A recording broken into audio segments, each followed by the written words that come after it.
Bonjour, je vous souhaite la bienvenue dans cette nouvelle vidéo de Flash Gordon édition collector chez Hachette avec le tome 18 paru le 13 mars 2025 chez les marchands de journaux et contenant les planches dominicales et les bandes quotidiennes du 15 juillet 1974 au 7 décembre 1975, toujours vendu au même prix, 13,99 €. Format italien, couverture cartonnée, titre reliure dorée. Et nous avons bien sûr la frange de collection indiquant la date. Alors, ce tome contient tout d'abord un article consacré à Dan Barry et les comic books, énormément d'infos et aussi de documents d'époque. On peut voir qu'il a travaillé sur de nombreux comics dans divers genres. Voilà, il a même travaillé pour la série The Young Indiana Jones Chronicles. Voilà, on a aussi le contenu de ce tome avec en détail le sommaire. Nous avons une cachette au 25e siècle, Rome 3, l'enlèvement, le maître des poupées et Undina. Vous verrez au cours des aventures que de nombreux méchants qui étaient déjà parus dans d'autres tomes reviennent pour l'occasion. Alors, on a une première aventure qui commence dans les bandes quotidiennes. Et là, nous avons Flash Gordon qui dit adieu à son ami Willy. Pendant ce temps, il passe des vacances en Turquie avec Dale. Il va aller faire de la plongée en Yougoslavie. Et pendant ce temps, nous avons un méchant. Le voilà, c'est celui-ci. C'est un escroc qui veut échapper aux autorités. Grâce à l'aide de cette jeune femme, cette jolie blonde, Vicky. Et en fait, ils ont trouvé une solution. Il faut voler une machine à voyager dans le temps. Et en fait, il veut voyager vers le 25e siècle, rien que ça. Alors, il va utiliser cette jeune femme pour voler un appareil, pour détecter cette machine temporelle. Là, on la voit. Elle va au musée de l'aérospatiale et elle parvient à voler l'appareil. Et cet appareil, en fait, émet un message qui va être transmis à cet individu, Egon, au 25e siècle. Donc nous avons donc Flash Gordon avec Dale qui passent leurs vacances tranquillement. Et en fait, c'est à ce moment qu'Egon apparaît. Et en fait, celui-ci prévient Flash Gordon que quelqu'un utilise l'appareil que la jeune femme a volé pour envoyer des messages. Donc ils le font venir. Et à ce moment-là, nous avons les hommes du méchant qui vont capturer Flash et Dale. Voilà, hey Mike Fry. Et en fait, grâce à l'homme du futur au 25e siècle, ils vont à la recherche de la machine à voyager dans le temps. Voilà, donc ils la trouvent là où Egon l'avait cachée. Et en fait, ils vont utiliser Flash Gordon comme pilote pour voyager dans le futur. Et en fait, au 25e siècle, nous avons la femme d'Egon qui prévient les autorités. Donc là, nous avons nos héros qui voyagent vers le futur. Pendant ce temps, Flash Gordon prend la fortune d'Mike Fry et l'envoie valdinguer. Et nous avons donc nos héros qui débarquent dans le futur. Les autorités sont prévenues.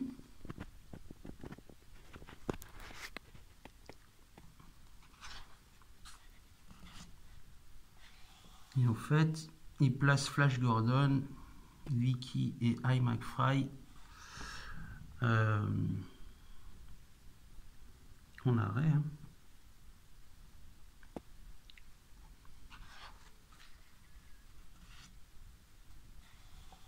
Et en fait, là, il n'y a plus de prison. Donc, l'escroc, en fait, reste dans un endroit bien douillet, servi par des machines. Mais ça n'a pas vraiment l'air de plaire à Flash Gordon. Il n'a pas envie de rester dans ce siècle. Il veut trouver un moyen de reprendre la machine et de retourner à son époque.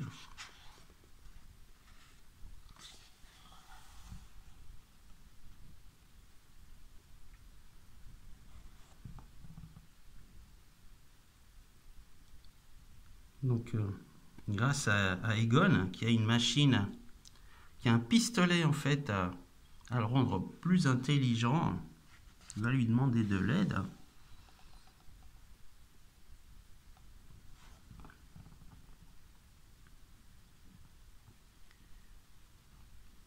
Pour réparer la machine, puisqu'il aura assez d'intelligence, enfin, il sera super intelligent pour voilà, pour réparer la machine. Donc nous avons la charmante Vicky qui lui lance un rayon, et ce dernier va au musée du voyage dans le temps.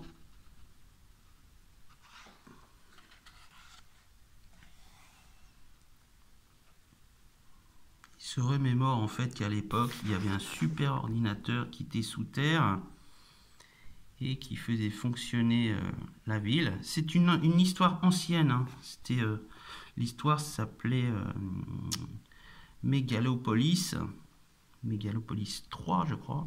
C'était une ancienne histoire avec les robots. Et en fait, grâce à sa super intelligence, il parvient à réparer la machine à voyager dans le temps et ils repartent.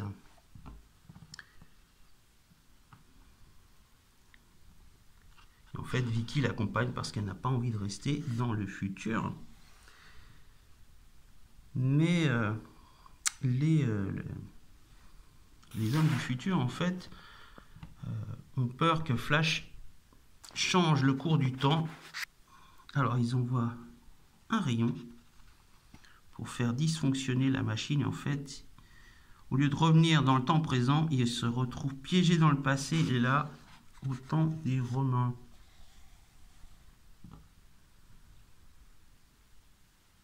À chaque fois, on a les bandes quotidiennes qui refont ce qui a été fait dans les bandes dominicales.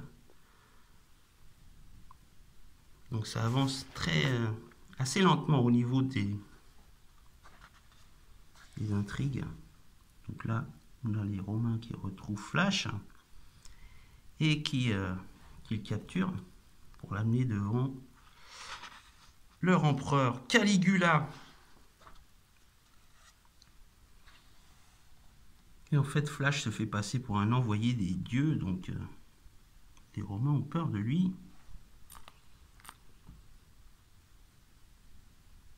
Donc là, on a les gardes qui préviennent Caligula, comme quoi les dieux débarquent à Rome avec son pistolet capable d'enflammer. C'est très très bien dessiné, hein. Bob Fugitani a beaucoup de talent, je trouve.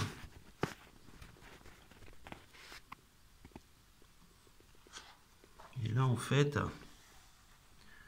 Flash va être mis aux arrêts par les hommes de Caligula.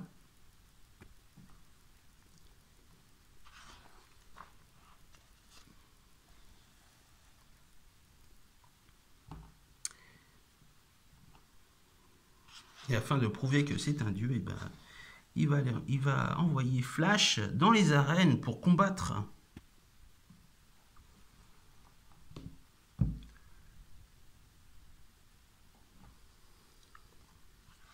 Il y a beaucoup d'action, hein.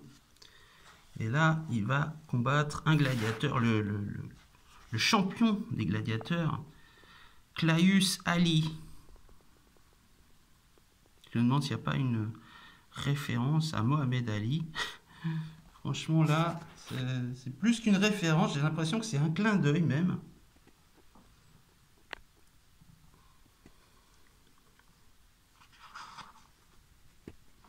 Et donc, à un moment, le gladiateur va prendre le parti de Flash Gordon et combattre Caligula. Et pendant ce temps, en fait, Vicky ment à Caligula et lui dit qu'il aura du pouvoir s'il utilise l'arme, mais à l'envers. Donc, il se tire dessus, il se tue. C'est assez violent.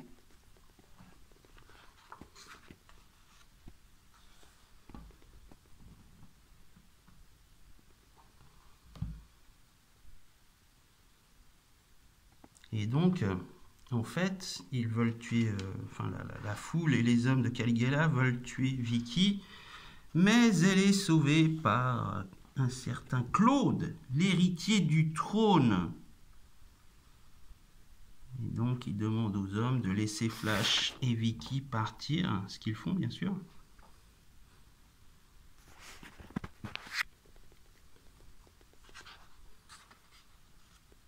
Ils retrouvent donc le vaisseau pour repartir dans leur époque.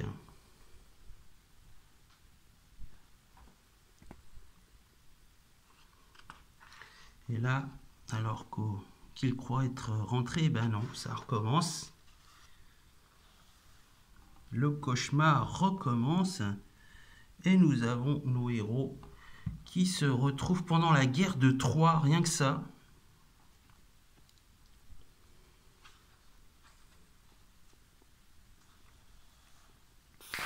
Et là, on a toutes les figures légendaires, hein, le roi Agamemnon, Achille, Ulysse.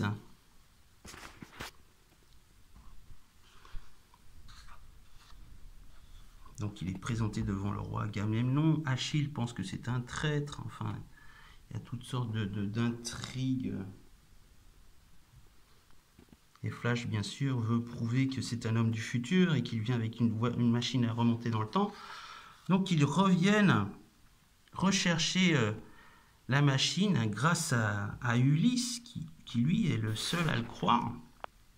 Donc ils reviennent, et au moment de revenir, ils se rendent compte que la machine n'est plus là. Elle a été volée par les Troyens.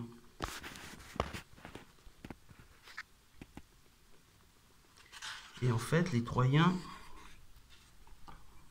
pensent que la machine est un cadeau des dieux. Donc Flash n'a pas le choix, il faut qu'il pénètre à l'intérieur de la cité et qu'il vole le vaisseau.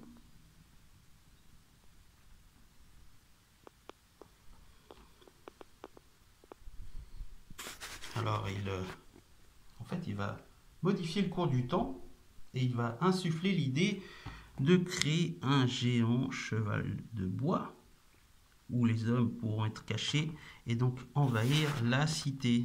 Alors Agamemnon, en fait, se moque, il trouve que c'est une idée complètement stupide. Pas Ulysse.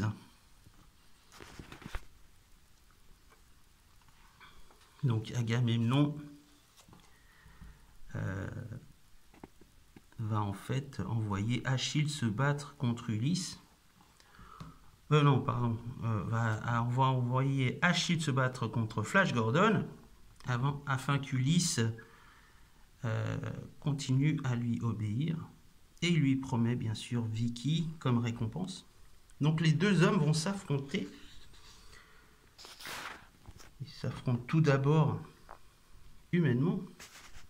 Et ensuite, en fait, Ulysse propose des jeux afin de trouver le vainqueur, qui est le vainqueur des deux, qui est le meilleur des deux.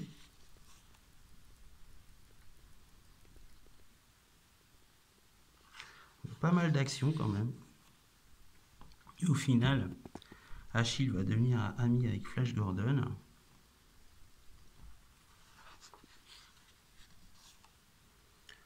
Donc une fois qu'ils ont achevé bien sûr le cheval, ils vont pénétrer dans la cité.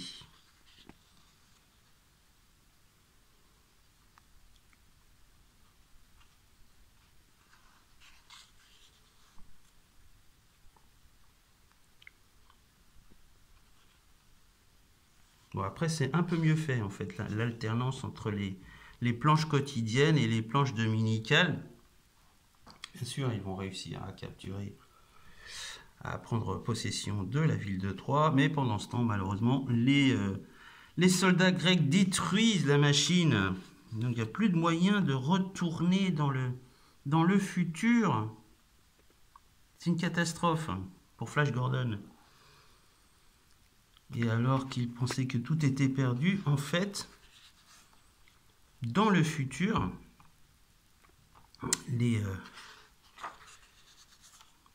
comité de surveillance de Mégalopolis 3 décide d'envoyer quelqu'un récupérer Flash, de ne pas le laisser dans les limbes du temps.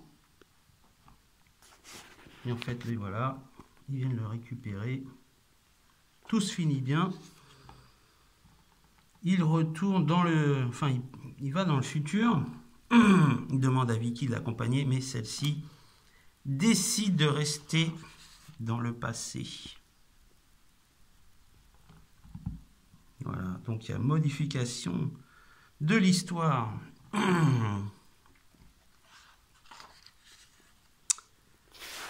Et pendant ce temps, nous avons Flash Gordon qui est retourné donc dans le présent. Hein. Il se dit qu'il va retrouver Dale Arden, mais en fait non, celle-ci a disparu. Et pendant ce temps, nous avons des hommes qui capturent Flash Gordon. Là, on est au large de la Yougoslavie. Ils décident de capturer Flash Gordon et d'émettre, de faire une rançon. Donc, ils envoient une lettre au QG du contrôle mondial de l'espace. Mais bien sûr, Flash Gordon va parvenir à s'enfuir, blessé. Il est néanmoins capturé par un ancien méchant. Et le voilà, Grégor Gaborsk, l'homme qui vit en Transylvanie. Et en fait, il veut transformer Flash Gordon en un surhomme, comme il l'a fait pour cette jeune femme. Il l'a transformée en géante. Il veut faire la même chose avec Flash Gordon. Mais la géante qui s'appelle Natasha va le délivrer et sortir du château. Et en fait, là, on se retrouve un peu dans une histoire qui ressemble un peu à Frankenstein, puisque les habitants des alentours... Sur Natasha, c'est une géante, elle a beaucoup de force. Et cette dernière va en fait lui annoncer que c'est une ancienne gymnaste russe et que les autorités soviétiques sont à sa recherche. Donc elle va aider Flash. Là, on est dans les bandes dominicales. Il n'y a plus de bandes quotidiennes, c'est pour ça que c'est uniquement en couleur. Et nous avons le méchant Grégor Gaborsk qui recapture à nouveau Flash Gordon, mais celui-ci prend l'ascendant et il décide de forcer le méchant à rendre sa taille normale à Natasha.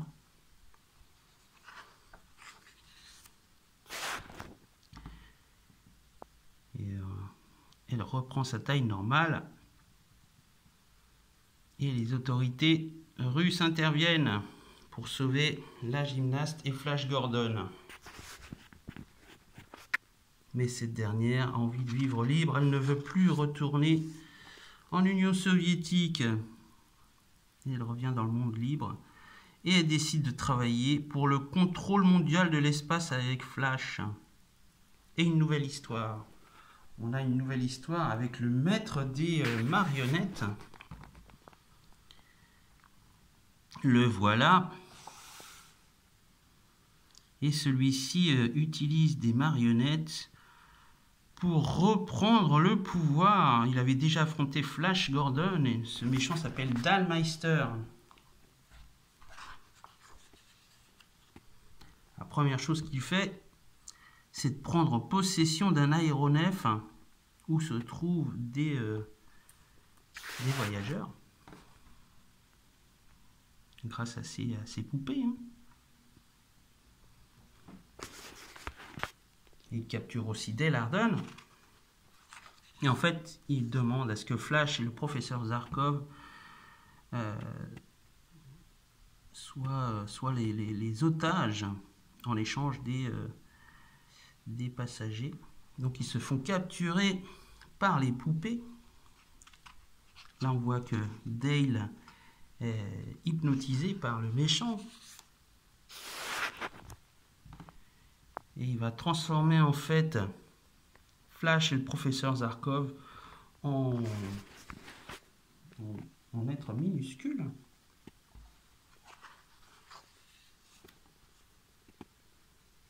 Il s'amuse avec eux.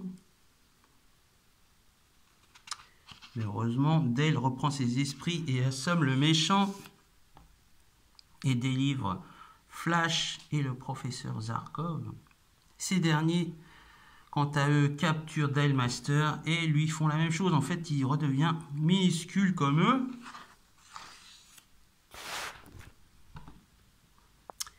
Et malheureusement, il n'a pas de solution pour leur refaire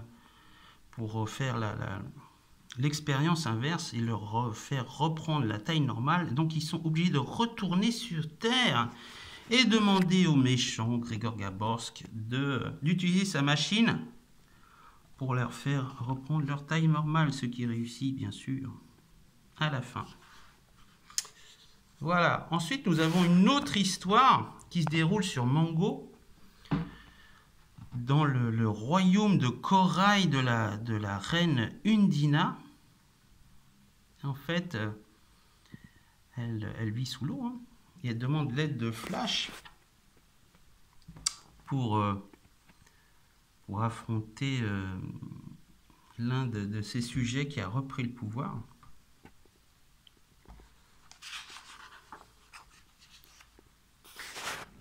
Voilà. Donc il affronte ce méchant qui s'appelle Pluton. Une jolie routine. Et en fait, elle veut utiliser Flash Gordon pour reprendre le pouvoir. Elle veut l'épouser de force pour reprendre le pouvoir. Mais ce dernier ne va pas se laisser faire. Hein. Il refuse, bien sûr. Hein. Il affronte les hommes de Pluton. Il sauve Undina. Mais celle-ci lui fait du chantage. Elle ne rendra pas le professeur Zarkov et Dale tant qu'il refusera de l'épouser. Donc au final, il accepte. Mais pendant une allocution télévisée, en fait, il